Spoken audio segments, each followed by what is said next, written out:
How you doing? Good. Greetings from Brampton City Hall. Yes, I could tell by the background. There you go. So, a lot of questions. We haven't talked in a while.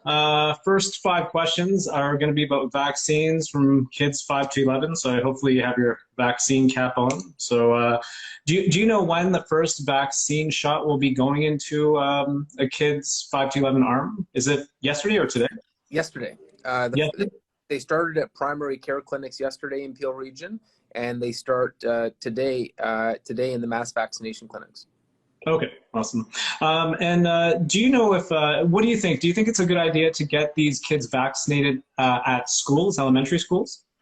So right now, Peel Public Health is going to look at every way to make it as easy as possible to get children vaccinated and protected. And so there'll be a combination of primary care clinics, mass vaccination centers, and there'll be partnerships with the school boards to utilize school board infrastructure as well, just like we did for the older cohort. Okay. And then this is a much talked about controversial subject about implementing proof of vaccination at sports facilities for children 5 to 11. Do you think this will happen? Well, Dr. Lowe actually said yesterday that he understands the province is not going to do that. Oh, they're not going to do that? Okay. No. All right.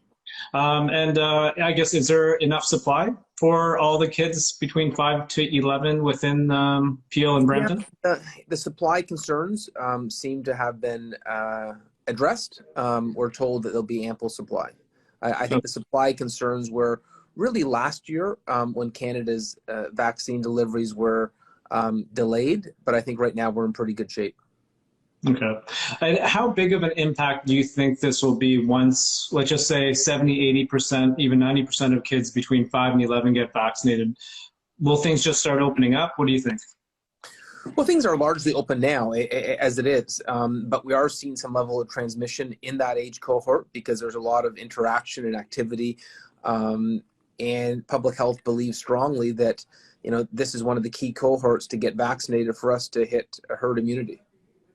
Have you been to any of the kids' clinics? Are they making it kid-friendly? I know Toronto's doing the whole Polkaroo thing, and, I think Lowe tried to do the Batman thing, but there was a little bit of a, backlash. Yeah, so Dr. Lowe is looking at ways to make it kid-friendly, and, Peel Public Health will look at ways to make sure that it's as comfortable and as much of a welcoming atmosphere as possible.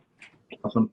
Those are all my vaccine questions. Let's move on. Okay. So online, on especially social media, you hear a lot of stuff about the NDP talking about, the second hospital not being funded and Peel Region has to chip in and stuff like that.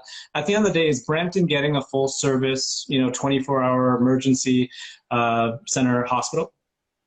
So there's always politics happening at Queen's Park. That's expected. It's the nature of the building.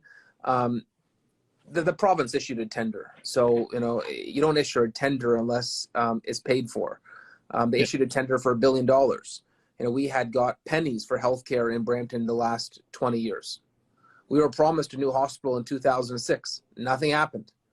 2007, 8, 9, 10, 11, 12, 13, 14, 15, 16, 17, 19, 20. Every year we waited in the budget. Finally, we get a tender for $1 billion for a new full-service hospital. And rather than playing politics about it, we should be celebrating the fact that we're actually making progress on our underfunding of healthcare. $1 billion. This is the largest investment in healthcare our city's ever seen. So I'm not going to take partisan shots. I'm going to say this is a step forward. 250 beds, a full-service emergency department. Do we need ongoing investments in healthcare? 100%. We're going to need a third hospital in the northwest quadrant of the city. We're going to need that planning grant in the years to come to start that process. But we're ready to start construction right away when it comes to Peel Memorial. And so that's exciting. It will make a huge dent in our healthcare inequities. A lot of the questions we get from our viewers. One viewer was asking, what is the latest on the cricket stadium in Brampton? So I'm committed to having, you say stadium, but the actual terminology we use at City Hall is a multi-purpose facility.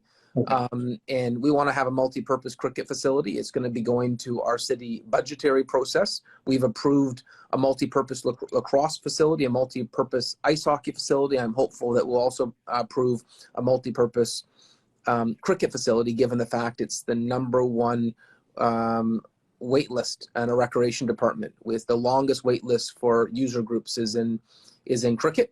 This is not the Brampton in 1960, it's the Brampton of 2021, and we need to make investments in the sports that are growing in popularity. I know this is a few weeks old, but you traveled to Ottawa. You saw Justin Trudeau, the Prime Minister of Canada. What did you guys discuss for Brampton? So we have 5 big asks of current federal funding applications before the federal government, and so I spoke to him about our 5 asks. We also spoke about broader municipal issues. Maybe I was there with the big city mayors, and the Prime Minister was very receptive. Just this week, I traveled to Ottawa again to meet with Dominic LeBlanc, who is the Minister of Infrastructure, and was speaking to him about some pressing needs we have.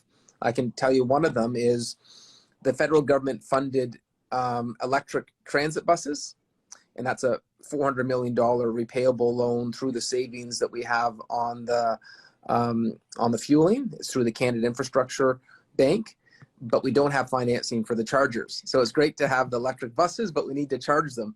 And to be able to retrofit a facility to have electric charging capacity for electric buses, we need those chargers. It's a $75 million cost. And so I had a conversation with the infrastructure minister that we needed his support on this. And the Brampton MPs were helping me make that pitch. And together we pitched that to the infrastructure minister, and he pledged to us that he would work on it. And sorry, did you get it, or is it in the works? It's in the works. It's in the works. Okay. I guess there's some pushback in regards to the new bike lanes. Would the city reconsider reassessing some of the locations?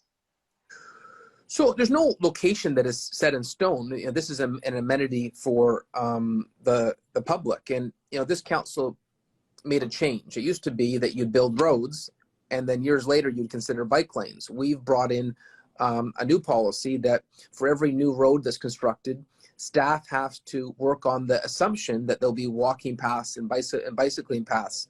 And if they can't, they have to come to council to get permission not to do it. I want to incorporate active transportation into city building. And we want to create a healthy, active city. And you have to build cities for people, not just for cars. And so this renewed commitment to active transportation is part of an overall strategy for health wellness in our city. In older subdivisions, it's more complicated because for decades, the city built roads for cars and they never incorporate trails. So we're looking at ways in which we can incorporate some cycling trails into older subdivisions. It is more complicated, and we're certainly open to route changes if it isn't the right fit. But on a broad level, we're not going to back down from our commitment to have greater investments in active transportation in the city of Brampton. I want to make sure that in every subdivision in the city, there are opportunities for walking trails and cycling trails. You still jogging? Yeah, not enough, but still do when I can find the free time. Okay. Looking forward to 2022. What do you see as the biggest challenge in Brampton outside of COVID? Mm-hmm.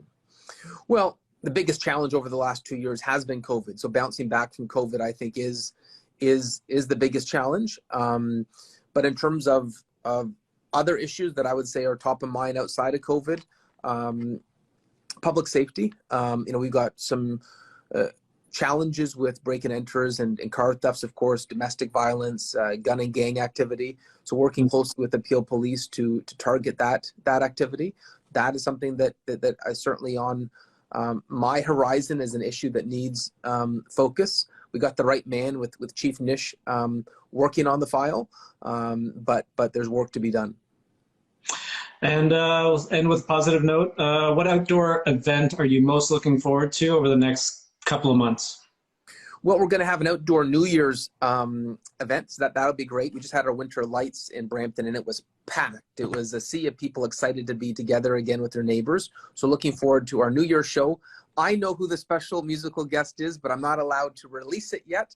But we will in the near future. It's going to be nice to have a traditional New Year's celebration with fireworks and bands once again. On top of that, I'd say I'm looking forward to having our outdoor winter amenities available for the city to use. Last year, we purchased new outdoor winter amenities. So we have this artificial ice rinks that you can keep great ice even if it's up to +9. And so these artificial ice rinks, like we see at Gage Park, we now have 5 additional ones that we spread out across the city. And last year, because of COVID protocols, emergency orders from the province, they were not allowed to be used. Remember, hockey was not permitted during the lockdown. And this winter, because those protocols are lifted, we're going to have these beautiful outdoor rinks that the community can use. And, you know, what I'm looking forward to is driving by one of those outdoor rinks and seeing children in the neighborhood using them, whether it's for pleasure skating or shinny. It's just going to be nice to see our outdoor amenities being utilized again. And these rinks are going to be placed all over Brampton, is that correct? All over Brampton, yeah. Nice, awesome, cool. And can you tell me if the band is more from the hip hop realm or the rock realm? Are you going to give me anything, or? You're going to have to stay tuned. Oh, okay, no problem. All right, Mayor Brown, thank you so much. Have a good weekend. Take care.